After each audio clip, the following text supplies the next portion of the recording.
자, 상가건물 임대차 보호법이죠. 511페이지입니다. 이 상가건물 임대차 보호법은 주택임대차 보호법에서 정리했던 것하고 거의 대동소이합니다. 그러다 보니까 이 상가건물 임대차 보호법을 공부함에 있어서는 주택임대차 보호법의 차이점을 잘 정리해 주시는 게 좋아요. 그게 이제 가장 큰 우리 시험 문제에서 중점 공부해야 될 곳이다 이렇게 생각하시면 되겠어요. 자, 먼저 상가건물 임대차 보호법의 그 입법 목적은 당연히 임차인을 보호하기 위해서 만든 법이죠. 그래서 대부분 다 법 규정을 해석할 때는 편면적 강행 규정으로서 임차인한테는 유리하게 해석하고 임대인한테는 불리하게 해석하는 것이 옳다 이렇게 보시면 되겠죠. 자, 이러한 상가건물 임대차 보호법에서 적용 범위는 512페이지죠. 이 적용 범위는 원칙적으로 상가에 대한 임대차 계약을 했을 때 그 임차인을 보호하기 위해서 이 법이 적용된다 이렇게 보시면 되죠. 그러면 당연히 건물의 용도는 상가이어야겠다, 그죠? 상가.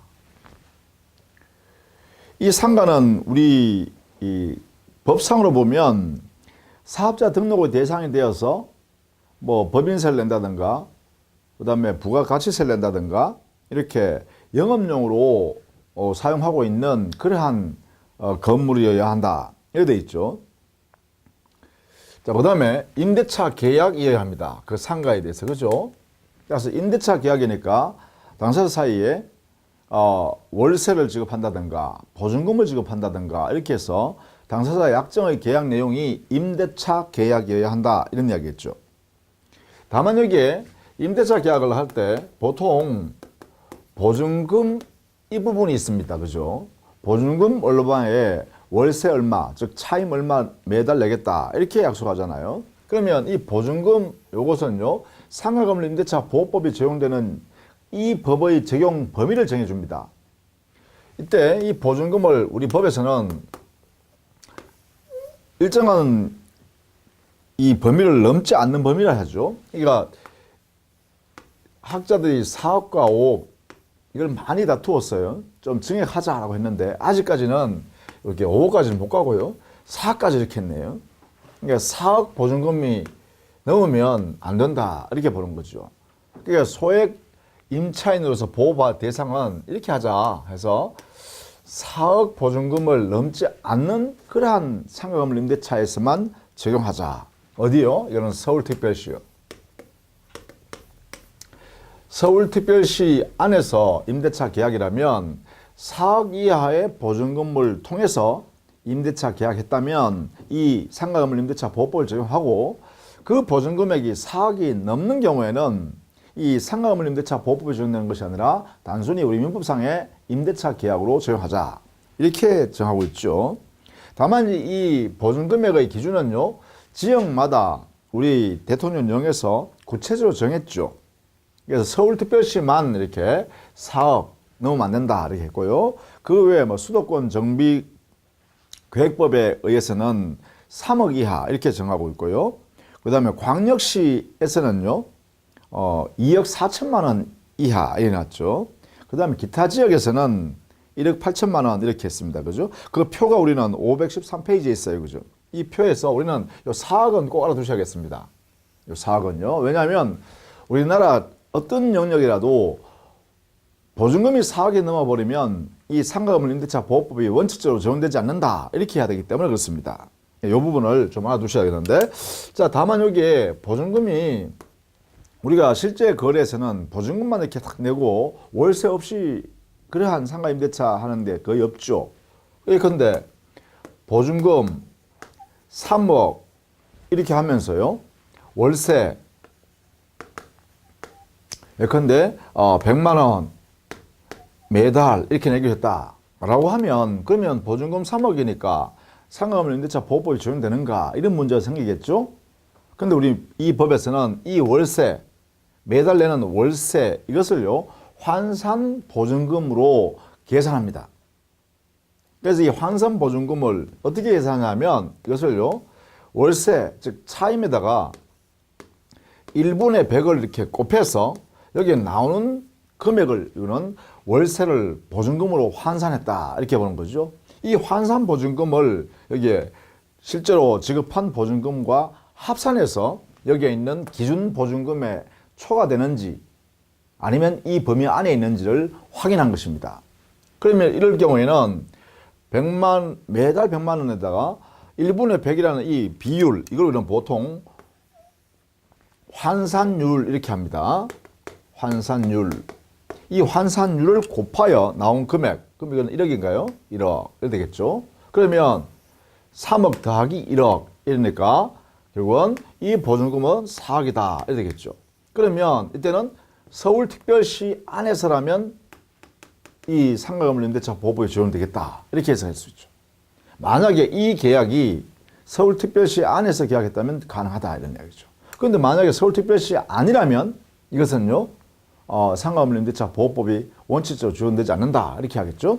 그럼 여기에 만약에 이게 150만 원이다 달라졌죠, 그죠? 그럼 얘는 1억 5천만 원 이래 되겠죠. 이렇게. 그러면 4억 5천만 원 되죠, 이렇게. 그럼 여기는 상가건물 임대차 보호법, 이 법이 적용되지 않는다 이렇게 하겠죠. 그러니까 이런 경우에는 보통 임대차 계약이다.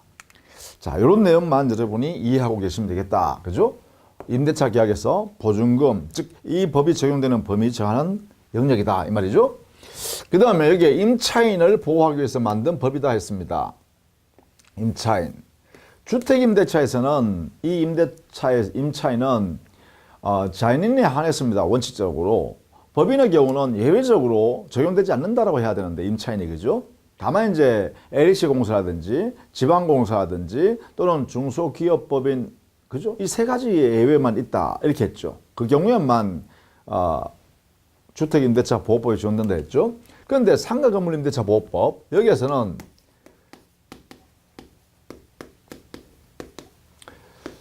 상가건물임대차 보호법의 적용에서는 여기는 자연인이 임차인이든 법인이 임차인이든 관계가 없습니다.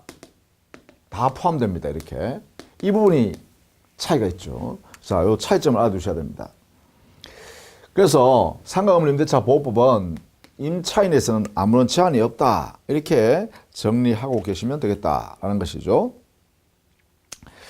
자, 그 다음에 이 상가건물 임대차 보호법에 적용되지 않는 것은 일시사용 임대차 할 때는 아예 적용하지 않습니다. 똑같죠. 주택임대차고요. 여기에는 적용할 필요가 없다라고 봅니다. 잠깐 빌려서 예컨대 우리가 반짝 세일하는 거 있잖아요. 지나가다 보면 상가 건물이 비었는데 거기에 한 15일간 이렇게 빌려서 잠깐 이렇게 대박 세일하고 이렇게 하는 거 있었죠. 그런 경우에는 일시사용 임대차라고 하고 이런 경우에는 이 법의 적용을 받지 않는다는 것이죠. 이렇게 따라서 이런 내용도 같이 알아두시면 좋겠다라는 것이죠. 자, 그 다음에 514페이지에 가면 상가건물 임대차의 대항력입니다. 이 상가건물 임대차 보호법에서 이제 중요한 것은 임차인을 보호하는 것인데 이 임차인 보호의 모습이 가장 기본적인 것이 두 가지다, 그죠? 주택임대차와 이거는 같죠. 대항력 보장. 그 다음 두 번째는 그 임차 보증금의 우선 변제. 이 두 가지를 인정해 주는 것입니다. 그렇죠? 그래서 이 두 가지를 반드시 정리를 해 두셔야 되는데 큰 차이가 없습니다. 먼저 대항 요건을 보면 대항력이 발생하기 위한 대항 요건은 주택임대차에서는 주택을 인도받고 주민등록을 하면 된다 그랬어요. 그죠? 그러면 상가건물임대차 보호법에서는 여기 마찬가지로 상가 건물 자체를 인도받고 그 다음에는요 그 상가 건물을 관할하는 세무서가 있죠. 그 세무서에 사업자 등록을 신청하면 됩니다. 그래서 사업자 등록 신청이 있으면 그러면 대항 요건을 갖추었습니다. 다만 이 대항력이 발생하는 것은 이 두 가지 요건을 모두 갖춘 다음 날 0시부터 이제 이렇게 대항력이 발생하는 거죠. 이게 효력이 발생하는 시점이다. 이렇게 보시면 되겠죠. 이렇게. 자, 이게 대항력에 관한 이야기다라는 것이죠. 물론 등기를 해도 당연히 인정하죠. 대항력이 발생합니다. 등기를 한 경우에는 임차권 등기요. 그럴 때는 이거는 즉시부터 효력이 발생한다. 그죠? 즉시로 대항력이 발생한다. 이게 이제 차이점이죠. 이렇게. 자, 이렇게 정리하시면 되겠습니다. 그 다음에는요, 등록 사항에 대한 열람 제공이라는 제도가 있는데, 이것은 일정한 이해관계에 있는 사람이 이 상가 건물에 대해서 어떠한 내용의 임대차가 있는지를 알고 싶을 때 그 내용을 볼 필요가 있을 때 이제 드디어 세무서장에게 일정한 요건에 자기의 증빙을 하여 볼 수 있다. 뭐 이런 이야기죠. 존속기간. 이 존속기간은 주택임대차에서는 존속기간, 주택임대차에서는 최단기간을 2년을 보장하죠. 여기는요, 최단기가 1년 보장입니다. 그죠? 1년. 자, 요 부분은 이제 차이가 있으니까 알아두셔야겠죠. 다만, 이 존속기간은 최초 임대차 계약을 한 날로부터 5년 범위 내에서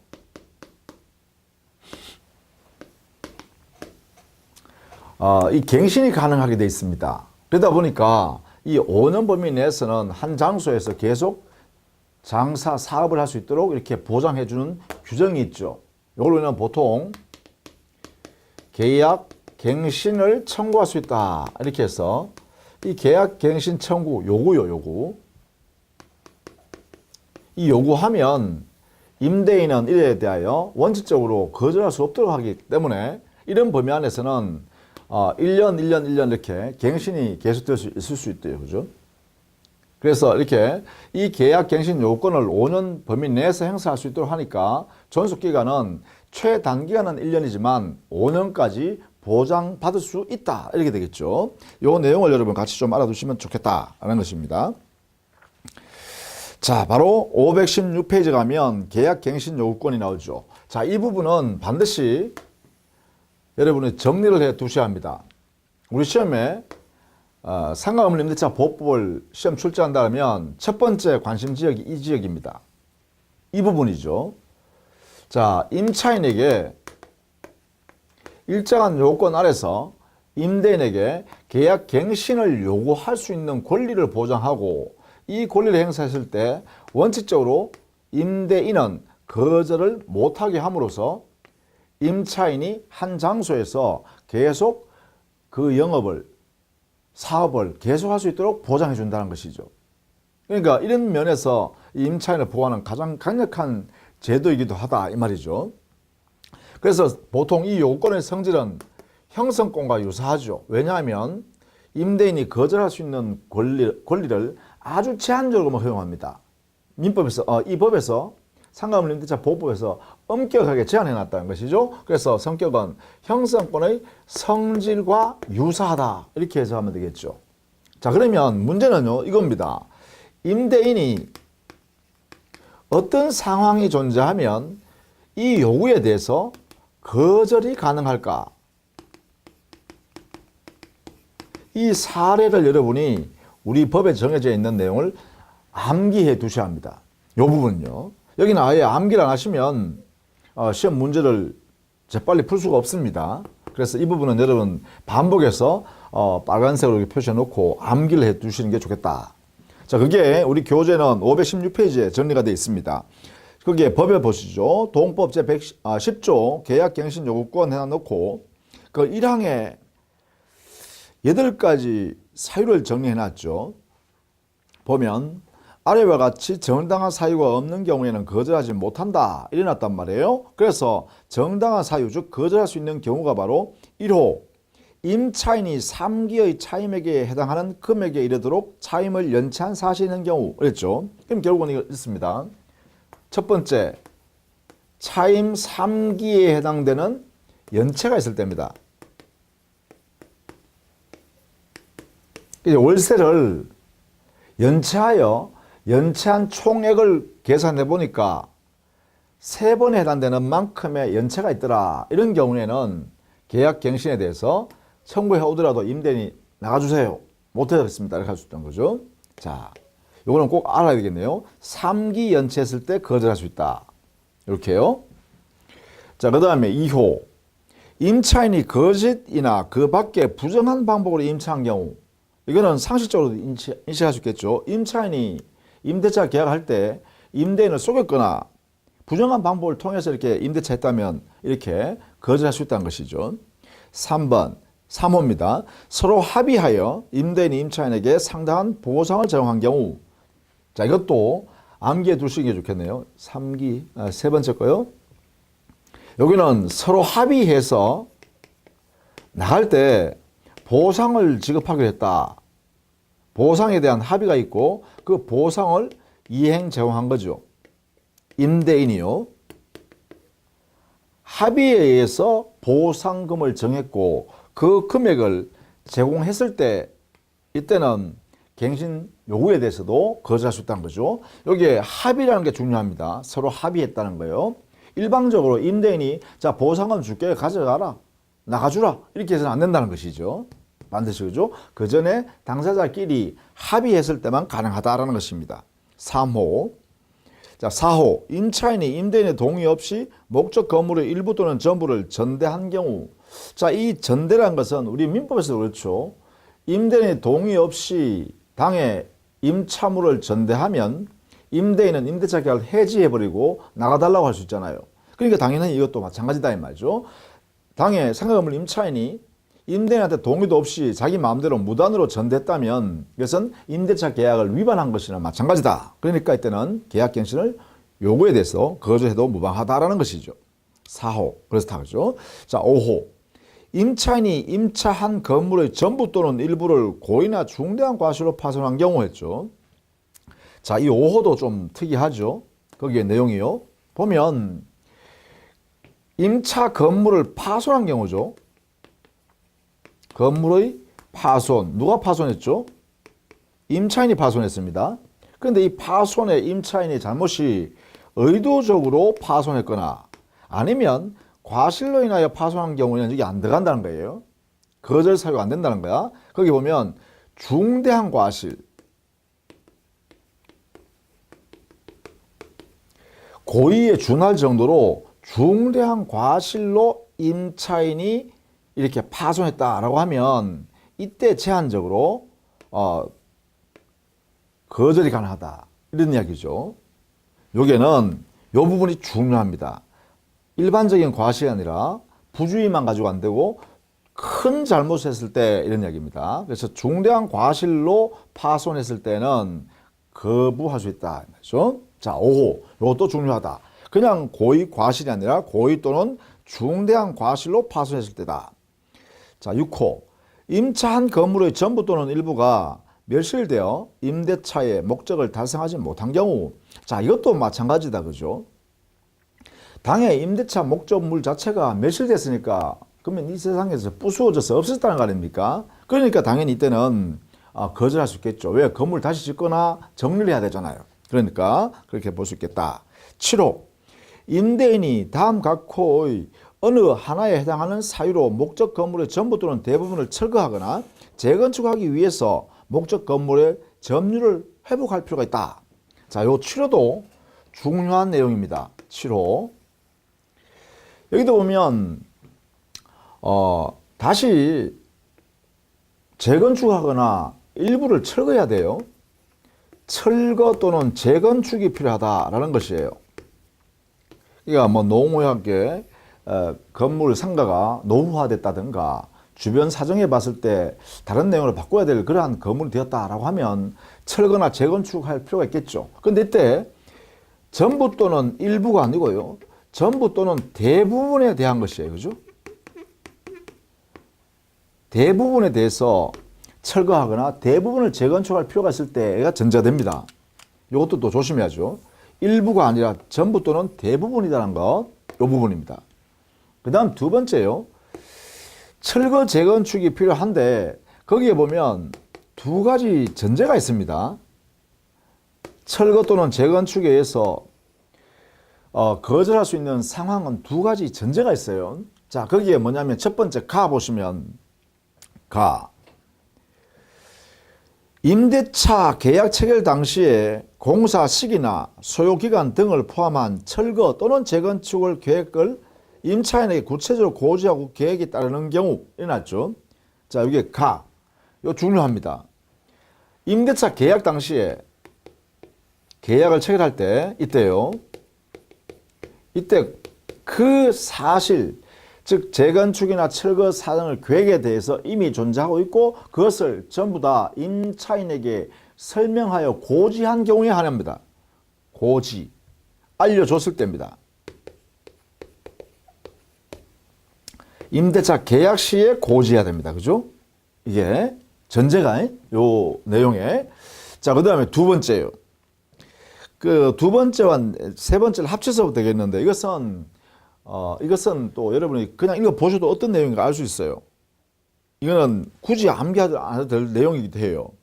여기에 건물이 노후됐거나 훼손됐거나 또 일부 멸실되는 등 안전사고가 우려된다. 이럴 때는 당연히 거부할 수 있어야겠죠. 그냥 놔두면 인사사고가 생길 수 있으니까요. 그 다음에 다른 법령에 따라 철거 재건축이 이루어져야 할 경우, 그러니까 예컨대 공익목적으로 공법상으로 말입니다. 이 지역 전체를 재개발해야 된다 라고 이렇게 결정했단 말이죠. 행정부로서. 그럴 경우는 공익목적상으로 이렇게 행하게 되는 경우에는 당연히 철거 대상이 될 수밖에 없죠. 그래서 나와 다는 이것은요, 노후화됐다든가 아니면 타 법령상에 의한 것이다. 필요가 있는 경우다. 그죠?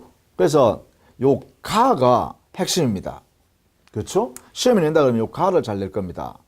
전부 또는 대부분을 철거 재건축하기 위해서 계약 갱신을 요구해 오더라도 안 되겠습니다. 나가 주셔야겠습니다. 라고 하기 위해서는 임대차 계약 시에 이미 그 계획이 고지되어 있어야 합니다.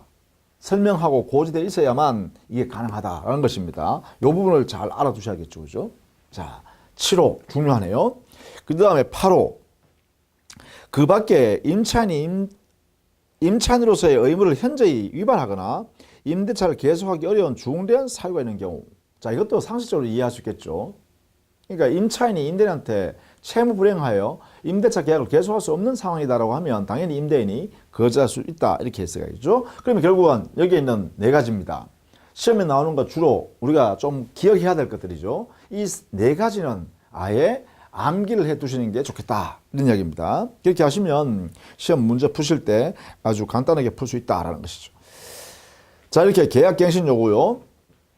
이 내용을 반드시 알아두시고 그 계약갱신 요구는 최초 임대차 계약에서 5년 범위 내에서만 허용한다라는 것을 꼭 알아두셔야겠죠. 여기까지 그죠? 이렇게 해서 이 부분은 중요한 사안이다. 이렇게 정해주자. 자, 그 다음에 법정갱신제도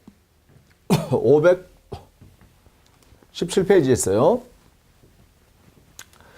여기도 역시 똑같습니다. 법정갱신제도가 있다라는 걸 알아주면 되겠죠. 민법상의 법정갱신과 차이점은 민법에서는 임대차 계약의 법정갱신은 임대차가 만료되고 난 이후에 일정한 요건에서 법정갱신을 허용합니다. 그런데 여기에 주택임대차나 상가건물임대차나 공이 임대차 기간 만료 전에 6월부터 1월 사이에 임대인이 나가달라고 하거나 또는 그 보증금, 월세 등을 올려야겠다라고 하거나 이렇게 이의를 제기하지 않고 지나가 버리면 종전의 임대차 계약이 존속하는 것으로 보게 되고, 이때 종전의 임대차 계약으로 존속되면 그 존속 기간은 1년으로 간주하게 됩니다. 1년으로 간주. 자, 그러면 이 법정갱신에서 존속기간이 1년으로 간주되었다 하더라도 이때는 역시 임차인은 자유롭게 해지 통고 또는 통지를 하여 임대차 계약을 종료시킬 수 있죠. 그리고 이 통고를 한 날로부터 통지를 한 날에 하여 임대인이 받은 날로부터 3월이 경과되어야 임대차 계약이 해지 효과가 발생하죠. 이렇게 정리한다. 그죠? 자, 여기에 이 법정 갱신이 됐을 때는 1년으로 기간이 간주된다 하더라도 임차인은 자기 사정에 의해서 자기가 이사를 나가야 된다, 다른 곳으로 옮겨야 된다라고 할 때는 반드시 해지 통고 제도를 이용하면 된다는 거죠. 해지 통고. 통고하면 3개월 후에 보증금을 돌려받을 수 있다라는 것입니다. 이거 알아두셔야 되고, 임대인한테는 이러한 권리를 인정하지 않는다는 것, 이것도 또 알아두셔야겠죠. 자, 그 내용이 517페이지 하단에요. 계약의 해지에 관한 내용으로 정리해 드렸습니다. 자, 그 다음에 보증금 회수인데요. 보증금 회수에서는 우선 변제권이 가장 중요하다 했죠. 우선 변제. 우선 변제를 받으려 그러면 순서를 정하겠죠. 우선이니까. 우선 변제. 여기는 우선 받는다라고 했으니까 순위를 정해야 됩니다. 순위. 그래서 순위를 결정하려고 그러면 순위를 마구 당사자가 임의적으로 합의하에 바꿀 수 있다든가 이런 경우에는 순위를 정할 수 없겠죠. 그래서 여기는 반드시 대항 요건뿐만 아니라 확정 일자를 부여받아야 한다. 이게 핵심이죠. 관할 세무서에 가서 진정으로 작성된 계약서 상에다가 확정 일자를 부여받으면 그러면 우선 변제 효력이 발생하고 이 두 가지 요건을 모두 갖춘 날로부터 발생합니다. 다만 대항 요건 이 사유 두 가지 갖추는 것과 확정 일자를 같은 날 받았거나 또는 확정 일자를 대항 요건을 갖추는 것보다 먼저 받았을 때는 대항력이 발생하는 것과 동일하게 확정 일자가 부여된 대항력이 발생하는 그 시점이 바로 우선 변제 효력이 발생하는 시점이다. 이렇게 했습니다. 이 부분을 좀 정리를 해 두셔야겠다. 자, 그 다음에 이 확정 일자는 반드시 확정 일자부로 작성하게 돼 있죠. 확정 일자부를 작성하고 이것은 1년마다 이게 딱딱 끊는다 그죠. 1월 1일부터 12월 31일까지 이렇게 1년마다 갱신하고 1년마다 다시 작성합니다. 이렇게. 그리고 20년간 보관하죠. 보관은 20년 동안 이렇게 해야 된다. 뭐 이런 내용 여러분 알고 계시면 되겠습니다. 자, 그 다음에 나머지는 우리 주택임대차 보호법과 똑같습니다. 그 다음에 520페이지 보증금 중 일정액의 보호 보시죠. 보증금 일정액의 보호 이것도 우리 주택임대차에서도 있었죠. 예를 들면 서울특별시 같으면 보증금 1억 이하에서 우선 변제받을 수 있는 게 3,200만 원이었나요? 그렇죠. 이렇게 그 범위 안에서 3,400만 원이었군요. 그 범위 안에서 우선 변제, 최우선 변제 받을 수 있도록 했죠. 그래서 이게 보증금 일정의 보호라는 것은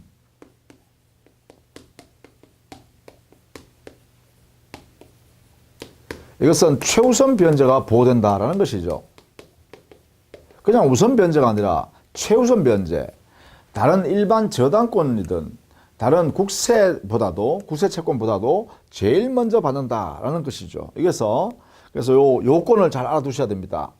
보증금 중에 일정액에 대하여 최우선 변제를 받을 수 있는 이 제도는 여기에는 우선 변제와 다른 내용입니다.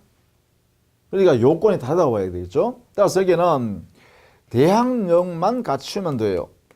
대항 요건만 갖추면 되고 언제까지? 경매 신청의 등기가 이루어지기 전까지요.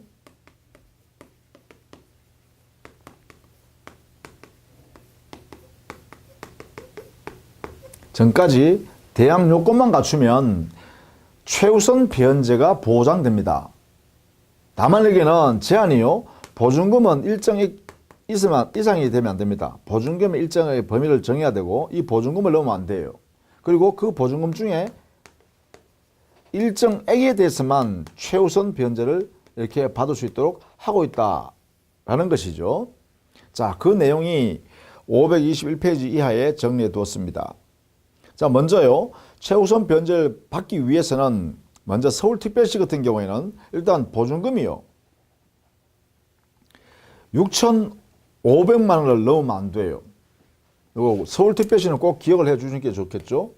6,500만 원 보증금이 넣으면 안 된다. 이 범위 안에서 그러면 얼마까지 최우선 변제 받을 수 있냐? 동그라미 2번에 있죠. 서울특별시 같은 경우는 2,200만 원까지. 여기까지가 최우선 변제를 받을 수 있다. 이렇게 되었죠. 그죠? 이 부분만 좀 정리를 꼭 해 두시기 바랍니다.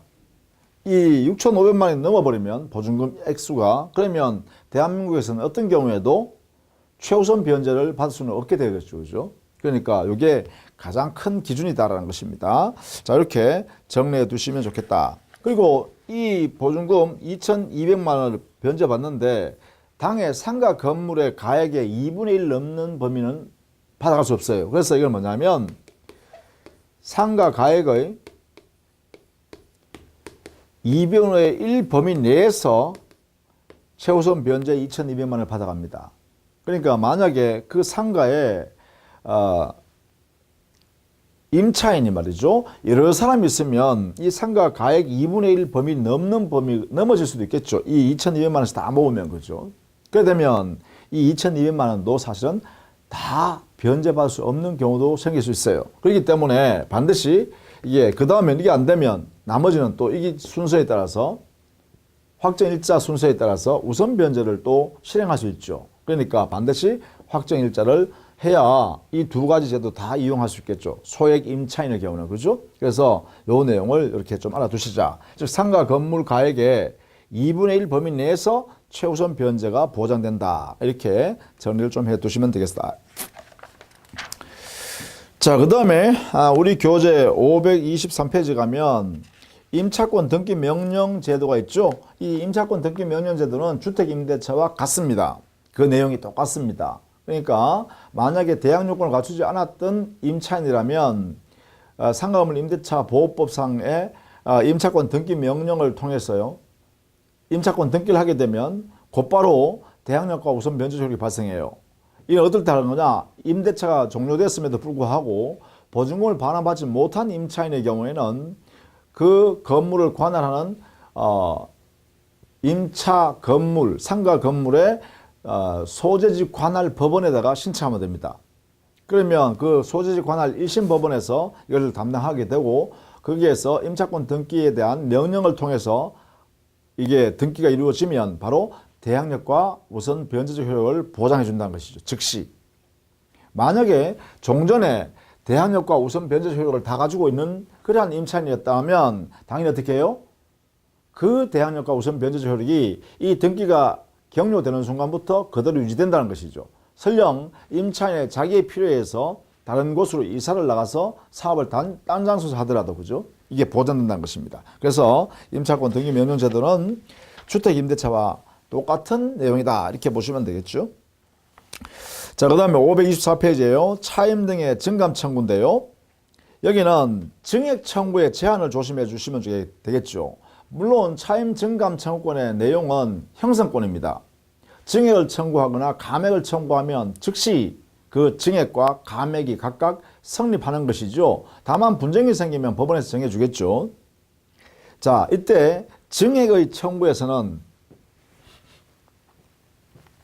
주택임대차와 유사하게요. 일정한 범위 안에서 인정한다라는 것이죠. 그렇죠. 증액을 청구하는 범위 안에서만 그렇습니다. 증액.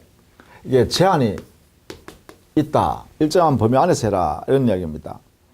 그 내용이 바로 일단 범위는요. 종전의 보증금 또는 차임의 100분의 9를 넘지 못하죠. 이 범위 내에서만 가능하다라는 것이죠. 이게 바로 이제 그 비율입니다. 100분의 9를 넘지 않는 범위 내에서만 허용한다. 첫 번째. 두 번째는 증액을 했다면 증액 한 날로부터 다시 1년 내에는 증액 청구를 할 수 없다. 그렇죠? 이렇게 되겠다. 그죠? 그래서 이 두 가지의 제한을 두고 있다라는 것을 조심해 주시면 되겠고요. 그 다음에 보증금을 예컨대 월세로 이렇게 바꿀 수 있겠죠. 예컨대 이 보증금을 지금 현재 4억을 갖고 있다가 보증금을 2억으로 줄이고 나머지 월세로 받겠다. 이렇게 바꿀 수 있죠. 이럴 경우에는 나머지 2억 원을 월세로 이렇게 전환한다. 그래서 월세로의 전환일 때요. 이 전환율이 있습니다. 이 전환율이 또 제한됩니다. 무제한으로 인정하지 않는다는 것이죠. 이 범위, 전환율의 범위 넘지 않는 범위 내로만 월세를 받아라 라고 하고 있습니다. 그것이 우리 법에서는 그 전환율을 정의하는 것을 대통령령으로 정하게 되어 있는데, 기본적으로 현재요 우리 법상으로는 이 전환율은 대통령령에서 12%를 넘지 못하도록 하고 있죠.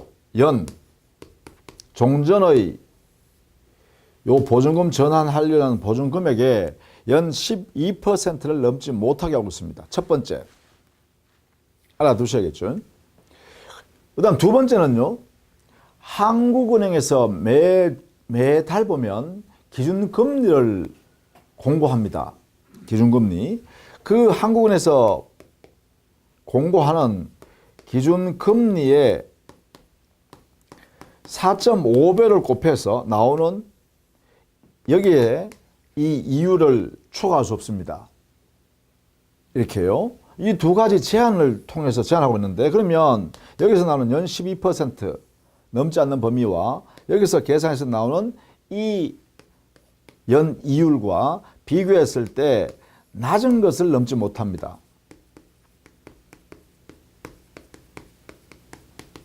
이렇게 정리해 주시면 되겠네요. 연 12%하고 여기에 기준금리 곱하기 4.5배 했는 거예요. 지금 현재 예컨대 1.25%다. 간단하게 생각하면 이렇게 할까요? 연이율 1%다. 만약에 이렇게 정했다. 한국은행에서. 그러면 4.5를 곱하면요. 4.5배는 그럼 여기는 4.5배가 될 거 아니에요. 그죠? 그러면 연 4.5%밖에 안 되겠죠. 이렇게. 그러면 12% 안에서 증액 청구하라는 게 아니라, 전환하라는 게 아니라 연 4.5%로 이렇게 바꾸라는 거죠. 그러면 2억 곱하기 4.5% 이 범위를 넘지 않는 범위 내에서 하라는 것입니다. 월세로 받으라는 것이죠. 연 이율을, 월세를 합치면요. 그러면 이것은요, 얼마인가요? 그러면 100만 원, 1000만 원인가요? 100만 원. 100만 원이죠, 100만 원. 100만 원. 연 100만 원 넘지 않는 범위 내에서 받아라, 이런 이야기입니다. 이렇게 확 줄여버리는 거다, 그죠? 자, 이렇게 정리를 좀 해두시면 되겠다라는 것이죠. 1000만 원이네요. 연 1000만 원. 죄송합니다. 이렇게 계산하면 연 1000만 원이네요. 그죠? 그러니까 월세가 이렇게 확 줄어버린다. 90만 원 되나요? 90만 원 조금 넘나요? 그게 되겠죠. 자, 그 다음에요. 월 차임 전환율 이렇게 정리하시면 되겠고, 권리금에 관한 이야기를 좀 해야겠네요. 이게 이제 채권에 들어가는 제도입니다. 권리금.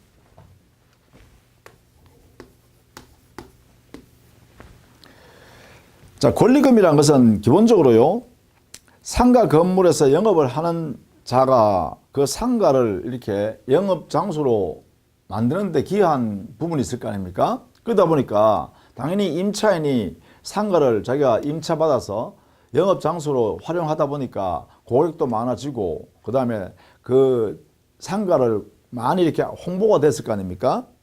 뭐 영업 시설도 했을 것이고, 이러한 비품들도 준비했을 것이고, 그죠? 이런 게 전반적인 이런 내용을 만약에 이 임차인이 나가고 임대인이 다른 사람한테 이 공간을 고스란히 다시 임대하면 들어오는 임차인 입장에서는 이러한 고객도 충분히 확보되어 있고, 또 시설, 제반 시설도 그냥 그대로 받을 수 있고 이래야 되니까 당연히 이득이 생기잖아요. 이럴 때 종전의 임차인이 새로 들어오는 임차인한테 이렇게 일정한 금액을 보수를 받을 수 있죠. 그러한 대가가 바로 권리금이다, 이런 의미입니다. 보통 재산적 가치로 이렇게 다 바꾸어 보는 거죠. 영업상의 각종 이익이나 또 설비, 부품, 그 다음에 자재 이런 것들 등을 고스란히 넘겨주는 것을 전제로 하면 그에 대한 재산적 가치로 환산해서 금전으로 바꾸면 그것을 우리는 권리금이라고 한다는 것이죠. 이러한 권리금 계약은 누구가 하는 것이냐 하면 임차인과 새로 신규로 들어오는 임차인 있죠. 신규 대려는 임차인. 이 두 사람 사이에 이 임차인은 종전의 임차인입니다. 나려는 임차인 그리고 새로 들어오는 임차인 사이에 이루어지는 계약을 우리는 권리금 계약이라고 약속합니다. 그러니까 임대인과 임차인 사이의 권리금 계약이 아니고요. 이거 조심해야겠죠. 권리금 계약의 의미를 알아두셔야 됩니다. 이게 이런 내용의 의미를 갖는다라는 것이에요. 자, 그러면 권리금 회수를 해야겠죠. 만약에 임차인과 신규 되는 임차인 사이에 권리금 얼마를 주기로 했다라고 약속을 했으면 이것을 보장해야 됩니다. 회수 보장. 근데 주로 이 방해하는 사람 누굴까요? 방해하려는 사람은 당의 상가 건물이겠죠. 그래서 임대인이 되겠죠. 임대인. 이 임대인이 방해할 지위에 서게 된다는 것이죠. 그래서 이 방해를 못하게 하려고 하는 제도가 바로 권리금 회수 보호제도입니다.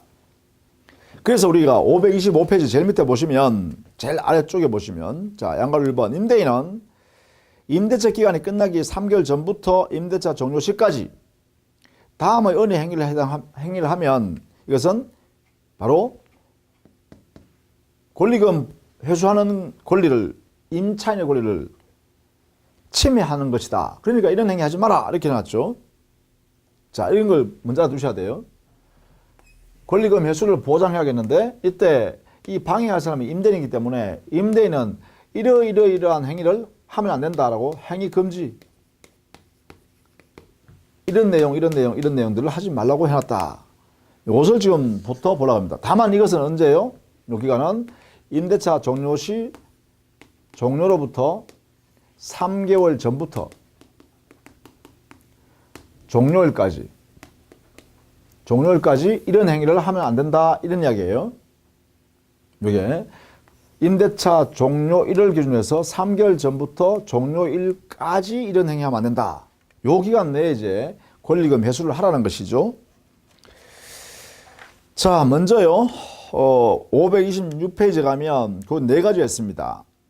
임차인이 주선한 신규 임차인이 되는 자에게 권리금을 요구하거나 임차인이 주선한 신규 임차인이 되는 자로부터 권리금을 수수하는 행위. 누가? 임대인이요. 임대인이 오히려 말이죠. 요 신규 임차인이 되는 자한테 야 권리금 내놔라. 얘가 이렇게 주장하더란 거야. 그래서 이 사람으로부터 권리금을 자기가 받는다는 거죠. 그러면 결국은 이 신규 임차인은 건물주한테는 권리금 줘버리면 임차인한테 줄 수가 없잖아요. 그러니까 결국은 이 약정을 깨버리겠죠. 이런 경우가 바로 임대인이 침해하는 행위다 이렇게 보는 거예요. 그 다음 두 번째요. 임차인이 주선한 신규 임차인이 되는 자로 하여금 임차인에게 권리금 지급하지 못하게 하는 행위. 임대인이요. 자, 신규 임차인한테 종전 임차인한테 권리금 주기로 했는데 이것을 주지 못하게 임대인이 했다는 것이죠. 그 역시 당연히 권리금 회수를 방해하는 행위죠. 3번. 임차인이 주선한 신규 임차인이 되는 자에게 상가 건물에 관한 이러한 등등에 따르는 금액에 비추어 현저히 고액의 차임과 보증을 요구하는 경우. 여기에 임대인이요. 여기에 종래 임차인한테는 보증금 2억에 월세 100만 원 받았어요. 여기에 2억에 보증금 100만 원. 월세 100만 원요. 자, 그런데 갑자기 이 사람이요. 뭐 조세를 올라온 것도 없고 그 주변에 이렇게 이 정도가 정상적이었는데 갑자기 여기에는 4억 내놔라 그러면서 500만 원 월세 내놔라 이렇게 주장한다는 거예요. 이렇게. 그럼 여기는 임대차 계약이 안 되겠죠. 임대차 계약이 이루어지지 않아 버리면 어떻게 될까요? 그럼 결국은 이 사람한테요. 권리금 줄 수가 없잖아요. 거기에 그 임차인이 만들어 놓은 공간을 자기가 임차 받았을 때 권리금 주겠다는 거 아닙니까? 그러니까 종래의 보증금 그리고 월세를 봤을 때 여기에 요구하는 것이 상당하지 않다 이 말이죠. 그렇게 함으로써 이 신규 임차인이 되는 자하고 임대인 사이에 임대차 계약이 체결되지 않았다라고 하면 그때는 바로 임차인의 권리금을 받을 것을 방해한 행위라고 보겠다는 것이죠. 이게 바로 세 번째입니다. 네 번째, 그 밖에 정당한 사유 없이 임대인이 주선한 신규 임차인이 되는 자와 임대차 계약을 거부한 경우, 결국은 여기에 임대차 계약이 성립 안 되면 결국은 신규 임차인이 되는 자는 임차인한테 권리금을 지급하지 않겠죠. 그래서 이 임대인이요, 뭐 정당한 이유도 없이 이게 거절하더라 이 말이죠. 그래서 임대차 계약을 거절해 버리니까 여기에 권리금 계약이 깨지겠죠. 이런 경우를 말합니다. 자, 그런데 임대인이요, 이 신규 임차인이 되는 자, 즉 임차인이 소개한 신규 임차인이 되는 자와 임대차 계약을 거절할 수 있는 경우가 있어요. 거절. 이게 있어요. 이 거절이 되어버리면 어떻게 될까요? 결국은 여기에 임대차 계약이 체결되지 않으니까 신규 임차인이 되는 자가 임차인한테 지급하기로 하는 권리금에 대해서는 이게 깨지겠죠. 그렇죠? 따라서 임차인은 권리금을 받을 수 없게 되는 상황입니다. 그것이 정당한 경우입니다. 이것 알아두셔야 됩니다.